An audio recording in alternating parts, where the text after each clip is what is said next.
Huyo shekhe anaitwa Shekhe Nuruddin Kishki. Ni shekhe mzuri kwa mawaidha ya Kiislamu na katoka katika familia ya dini, kwa sababu nini? Kwa wao wote ni wasomi. Kuna ndugu yao yuko Uingereza, zamani alikuwa ananipigia sana simu, ni mdogo wake Kishki. Na yuko mwingine mdogo wake Kishki yuko hapa ni msomi, na kaka yao Abdul Kadir Sharifu Abdul Kadir ni wasomi. Alhamdulillah, kazi kubwa ya Mungu anaifanya. Maneno nimeyasikiliza vizuri sana ile klipu. Amezungumzia mpaka Wakristo namna gani Wakristo akizungumza padri mmoja au askofu mmoja au mchungaji mmoja, Wakristo wanaungana bila kuangalia madhehebu kwamba Katoliki au Anglikana. Lakini akaenda mbali Nuruddin Kishki akasema wao, yeye Kishki aliwahi kutengenezewa zengwe na mashekhe wenzie, sio mapadiri, mashekhe wenzie, ili akamatwe aunganishwe na kesi ya kina Mselimu wale wa Zanzibar.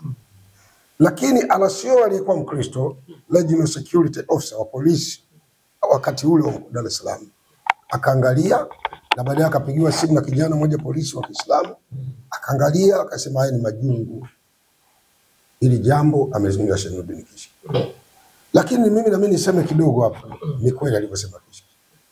Kwa kweli mimi nasema kwa dhati bila unafiki, Waislamu tuna fitina kubwa sana. Lakini sio Waislamu wale waumini wanaotusikiliza wanaokaa kwenye majambi takibiri, wale hawana dongo maskini. Wale ni watu wazuri kabisa Waislamu wanaosali na kutoka. Viongozi wa Kiislamu ndio wanaongoza kwa majungu na fitina na chuki na husda. Kwa hiyo ili tuweze kuendesha dini ni lazima tukubaliane, tuwe kitu kimoja, tuvumiliane, tupendane, tuheshimiane. Haya mambo ya riziki kupitia kwenye dini Mungu ndiye anaitoa. Shekhe Nuruddin Kishki ya kusoma shule ya kawaida ya sekondari. Elimu yake ni ndogo sana kwenye shule za kidunia, lakini shule ya dini ni msomi. Kwa hiyo Mungu anampa anayemtaka na mimi anayemtaka. Kwani wasomi wangapi wako Dar es Salaam hapo wa dini? Mbona Mungu hakuwapa maisha? Lakini Shekhe Nuruddin Kishki ana gari la kifahari, ana nyumba ya ofisa.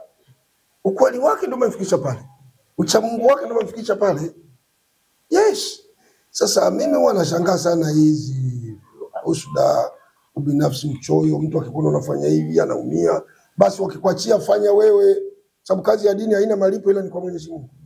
Basi bwana, tumeacha fanya wewe, unaona sisi tukifanya labda tutachukua neema zako, fanya wewe. Watu wafanye. Kwa hiyo hili ni tatizo. Akaenda mbali sana Nuruddin akasema Wakristo wenzetu akisema mmoja wote wanasimama. Wakristo wako vizuri sana kwenye kupanga mambo yao. Ili nasema wazi na Mungu ni shahidi. Sisifu imani yao. Sababu kuna watu wana sifu Kristo. Mimi sisifu imani yao ya kwangu.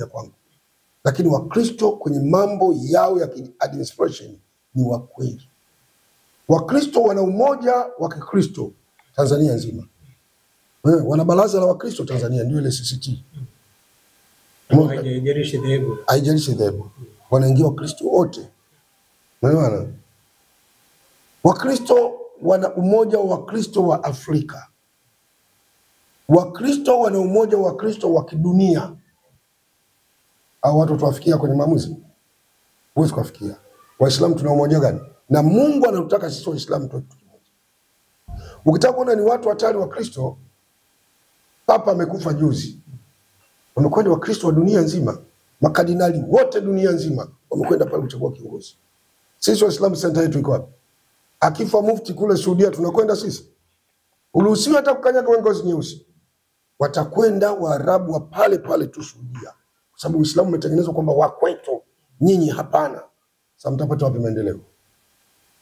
Hamwezi kupata maendeleo, na ndio maana unaona duniani kote Waislamu ni watu wa malalamiko tu, wa kusikitika.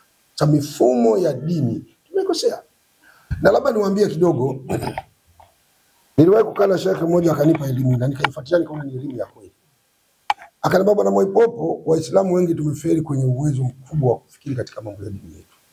Tunajitahidi sana kuwa na chuki na tuna chuki mbaya na husuda Waislamu. Naomba mnisamehe ndugu zangu Waislamu. Naomba mnisamehe sana. Na kama nasema uongo basi mtakubaliana na mimi. Tuna chuki sana, tuna roho mbaya ya kuwachukia watu ambao hawakustahili kuchukiwa. Kuwapenda watu ambao hawakustahili kupendwa kwa maslahi yetu tu. Basi. Akaniambia Waislamu tumefeli sehemu moja. Sisi tunafikiri kila anayejua Kiarabu basi anaweza akawa kiongozi, au kila anayejua soma Qur'an au mwenye elimu kubwa ya dini anaweza akawa kiongozi. Akanipa kitu ambacho ni cha uongo kabisa. Leo watu ambao kujisifu, mimi na thanawia, mimi nina jamia, elimu yangu ya jamia, nimetaharaju Maka, nimetaharaju Misri, wapi, nimesoma chuo kikuu cha Madina. Lakini ukimwangalia mtu anayesoma chuo kikuu cha Madina bado ni mjinga kabisa. Watu waliomzunguka wajinga, na yeye ni mjinga. Maisha yake yote hana msaada wote katika Uislamu, zaidi ya kujisifu kwa lugha ya Kiarabu tu basi, na haubalagha na kadhalika. Yule jamaa wangu kaniambia, Mwipopo, Uislamu hauendi kwa kigezo hiko. Kama kigezo ni kuwa na madigrii ya dini, Mtume alivyokufa walichukua uongozi wa khalifa wa amiri mu'minina, makhalifa wanne. Wa kwanza ni Abubakar, Umar, Uthmani, Ali. Hao ni maswahaba wa Mtume sallallahu alaihi wasallam. Katika hao maswahaba wote waliokuwa viongozi wa kuongoza Waislamu, wakiongoza dola ya Kiislamu ambayo ni dola kubwa duniani, walikuwa na degree ngapi? Walisoma chuo kikuu gani? Walikuwa na elimu ya jamii au ya mutawasit au ya thanawi? Hapana. Walikuwa na elimu tu ya kumsikiliza Mtume anapokea kutoka kwa Mungu na anawapa, na wanaipokea kwa nidhamu na wanaifanyia kazi. Leo watu wanasoma madigrii na madigrii, ma masters, ma PhD, madoktori na doctorate. Hakuna swahaba hata mmoja alikuwa doctor. Lakini ukimwangalia mtu anakuwa mimi na degree ya Maka ya Saudia, ukimwangalia maneno yake na vitendo, Uislamu wa advance. Sasa kaniambia wanashindwa kuelewa principles za dini. Dini haiangalii rangi ya mtu, haiangalii uhandsome wa mtu, haiangalii elimu kubwa. Ili kumpata kiongozi, mashekhe wote wanakubaliana, na Uislamu ndio unataka hivi. Uislamu unasema ili kumpata kiongozi, jambo la kwanza tunaangalia uchamungu wa mtu, sio elimu. Unaweza kuwa na elimu ya masters, una PhD, lakini fedhuli sio mcha Mungu.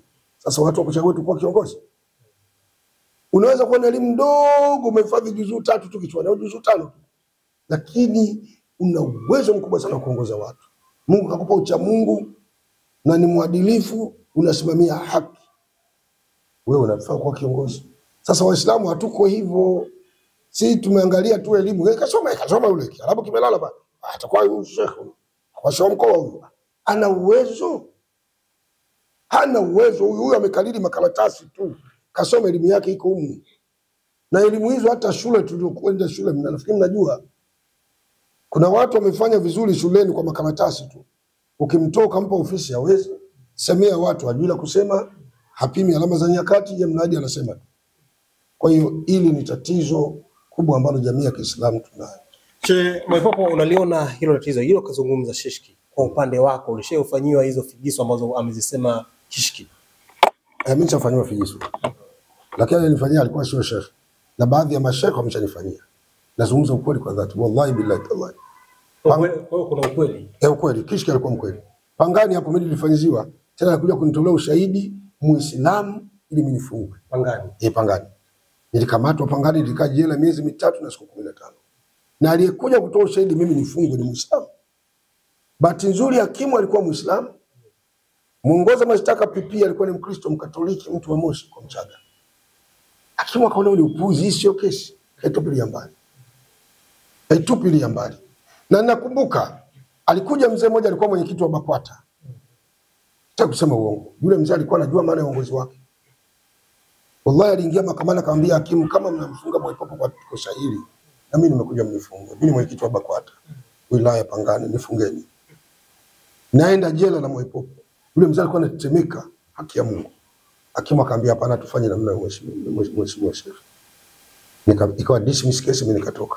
Kwa anayosema Sheikh hata ya maendeleo kaka. Maendeleo haiwezi akaletwa na mtu mmoja tu. Mtu mmoja anaposimama kuanzia maendeleo, nyinyi mlemzunguka mpeni support. Leo hii wewe kama ni sheikh ukisema uanzishe hapo maendeleo, sheikh utapigwa vita, utapigwa vita na masheikh wenzako. Na masheikh utapigwa vita ukitoka kichini chini. Kichini chini. Yaani mpaka unashangaa sasa hii dini itaendaje?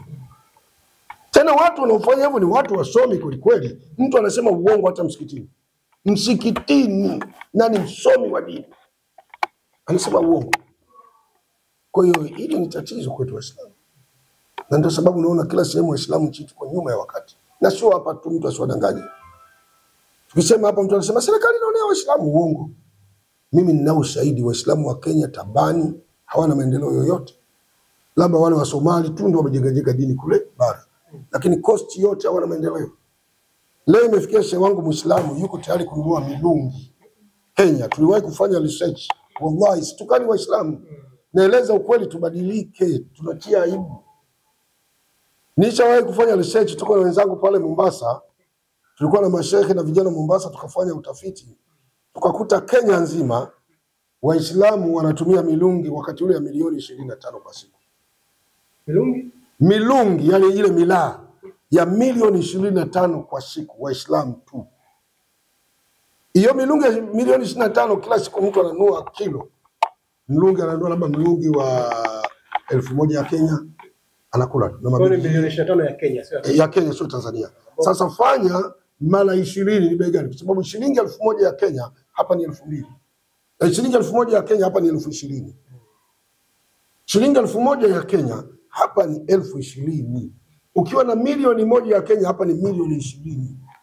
Umeelewa? Ukiwa na milioni 100 ya Kenya, ukiwa na milioni 10 ya Kenya, hapa inakuwa karibuni milioni 200 au 400. Milioni 20 ngapi hiyo? Milioni 25 Kenya money. Ichange kwa hapa. Milioni 500 na zaidi. Of course. Waislamu wanasaga milungi kwa siku. Milioni 500. Waislamu wanasaga milungi, hawana chuo kikuu cha Kiislamu, hawana hospitali, hawana vyombo vya habari vya maana, ni ubabaishaji na ujanja basi. Ukija Tanzania Waislamu akili zao zote